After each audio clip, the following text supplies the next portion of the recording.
Okay, so hello. Today I wanted to make a video about something that I've been thinking recently, which is identity creation and becoming the person you need to be to achieve the things you want to achieve.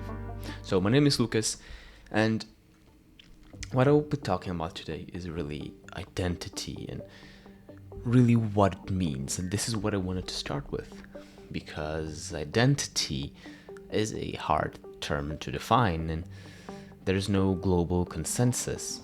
So let me ask you a question. Do you think that there is a you or an I? Most people believe that there is an unity to the self, meaning you are someone, you have a personality that will stay with you throughout your life. But that might not be true, and this is where the discussion from this video comes in. This is an idea that comes from philosophers, but also from science, that maybe there's no unity of self. Maybe there is no you, there is no global personality. You just have many sub-identities.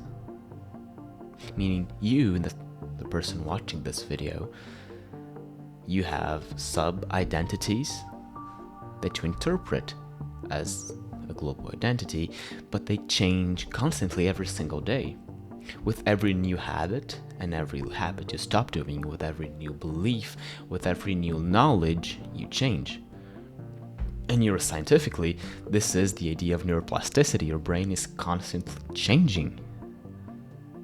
You don't think with the same brain. Your brain will literally be different tomorrow than it is today. And the idea is that your identity is also subject to change. And it does change with every new experience that you have. That might reshape your beliefs, what you think about yourself and the world. And the actual powerful thing comes from the fact that we might be able to manipulate this identity to serve us. Because, we can be in the driver's seat or in the passenger seat. We can take control of our identity or let it take control of us. And this can be very powerful because you probably have a goal to achieve, whether that is a physical goal of, gaining some muscle or losing weight, whether that is an academic goal of getting a good grade, or even a professional goal of, getting a job or, getting a promotion, or a relationship goal also, getting a girlfriend. If you don't have that goal, it's because you're not the person that would have that. What do I mean by this? Let's say you want to, let's take an easy example, okay? Let's say you want to grow muscle. You want to bulk up, let's say 5 kilograms of muscle. You aren't there yet, by definition. And this is because you aren't the person that will have that. Maybe, okay, I'm not saying you're not doing the right actions, but the person that has 5 kilograms of muscle extra than you has already went to the gym for 5 extra months, let's say, for 1 extra year. So you don't have what you want because you aren't the person that deserves to have that thing.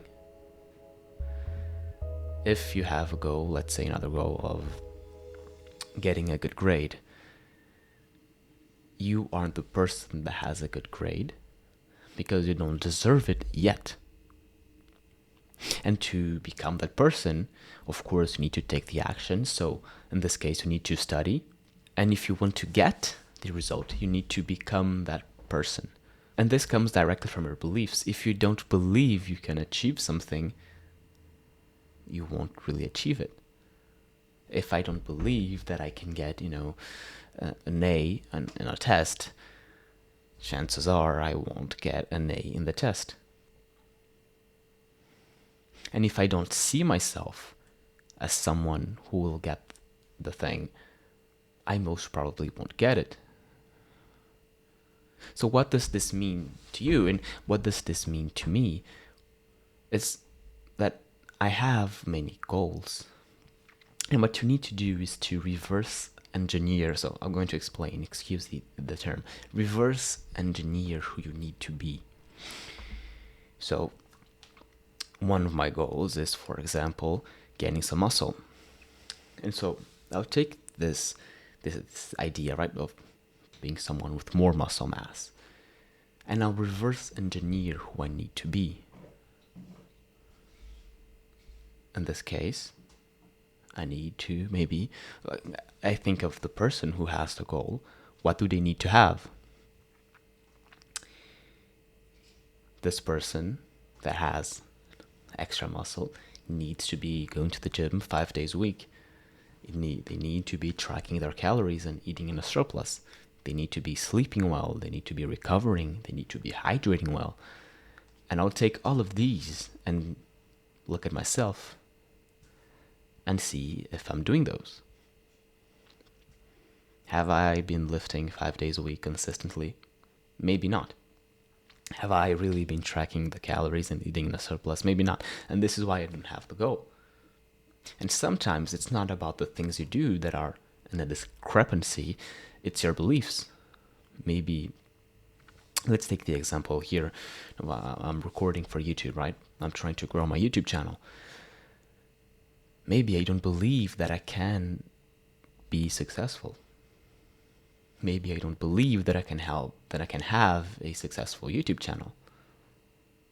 And then what I need to change isn't my actions, it's my beliefs.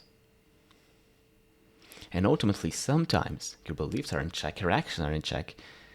What you need is time, because there is a delay. And you see this basically in every single area of life. When you do a change, there's a delay until you have a consequence for that change. If you go to the gym one day, you won't suddenly have gigantic biceps. You need to go consistently, and then there's a time delay until you actually have the biceps. If you eat an unhealthy meal right now, you won't have a direct consequence, but it will accumulate through time. So there is this time delay to good things and bad things we do in life. And maybe the person you need to become, you might already be doing the things of the person you need to become, but not for long enough, so you aren't that person yet. So let's take the same example for YouTube. Maybe the person I want to become that has a successful YouTube channel has been posting for 2 years, and I've been posting for 3 months. And it's not necessarily about the habits or the beliefs, it's just about the time frame that I've been doing it. But more generally, what I want you to leave with by watching this video is the idea that you can craft your identity. And I know this is an uncomfortable idea, even to think that you don't have a unity of self can be uncomfortable. It might even hurt a little bit to say, but what do you mean I don't have a personality? There isn't it's not a sequence that stays with me during time. It's something that's ever changing. It's not something that's common. And you can, of course, focus on the negatives, but you can also focus on the positive side, which is that you can take control of your identity and change it. And so what you need to do is to see, well, you might have a goal, either your parents have a goal for you, or you have a goal for yourself, ideally, of getting better grades. So close your eyes and think, what does the version of me with better grades do that I don't? And there's probably some things. And even myself, right? I'm not perfect, and no one's perfect. And I can come here and recognize my vulnerabilities. I am not the person that has a successful YouTube channel yet because of the time. But also, I'm not as consistent as I wanted myself to be. I don't have the skills I need to have, right? And that's why I'm recording. I'm improving my skills. But there's also always room to improve. And if we come back to our visualization, if you want to get better grades, what does that version of you do? Does it sleep late watching TikTok and YouTube? Does it spend their weekends playing video games? How many hours does it study? How does it study? When Does it study? Does it wake up late as well during weekends? Or does it wake up early to get some quality studying in the morning? Does it pay attention during class, or is it distracted?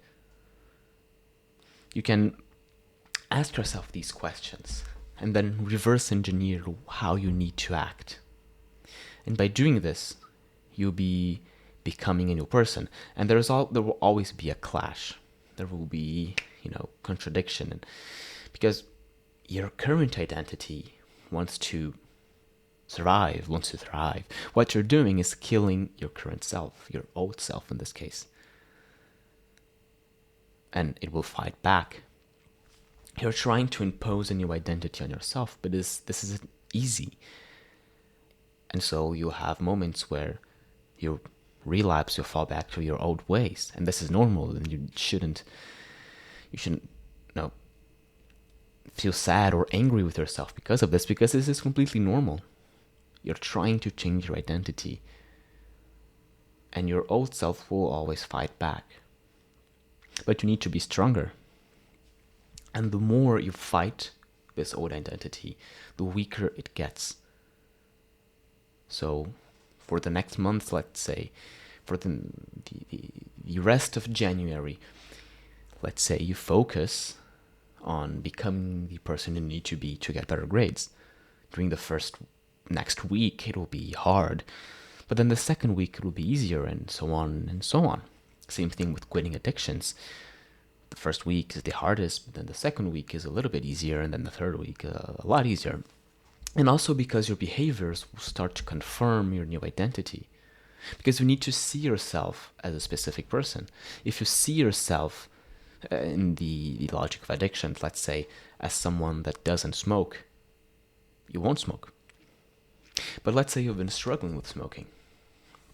And then you say, I don't smoke, but your behaviors are that you smoke. There will be contradiction.